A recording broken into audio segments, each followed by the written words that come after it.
अस्सलाम वालेकुम रहमतुल्लाहि व बरकातुहू। जनाब बड़े दोस्त फरमाइश कर दें कि फौजी भाई ब्लैक बीतल माशाल्लाह पट लियो मोनी होवे जिहड़ी सिंगा तो बगैर। तो जनाब अज दोस्तां दी फरमाइश वास्ते माशाल्लाह ब्लैक बीतल माशाल्लाह पट लियांदी और माशाल्लाह नायाब तोहफा ही ने।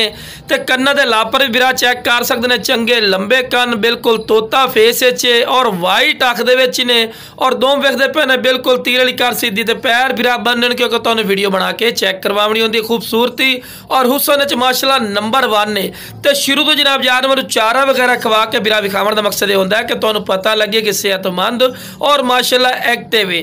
तो जो बिरा आखदा ना कि फौजी भाई शौक रखना, तो बिरा शौक पूरा नहीं होता पिया भी जानवर लेने तो हाइट कद नहीं करते, तो ना अच्छे ग्रोथ करते, तो ना हवाना चड्डे वाली माशाल्लाह अगे जाके बकरियां बनदियां, तो नहीं बिरा यह चीज़ होंदी ने।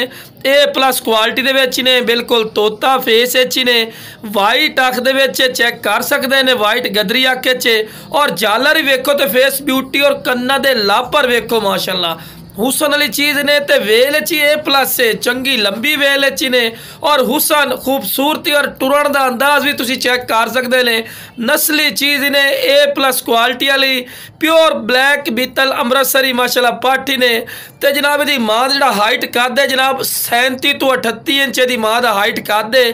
तो पहले सूए च माशाल्लाह 2 बच्चे उस दिते हैं पे दी माँ। तो खूबसूरत माशाल्लाह चीज़ ने।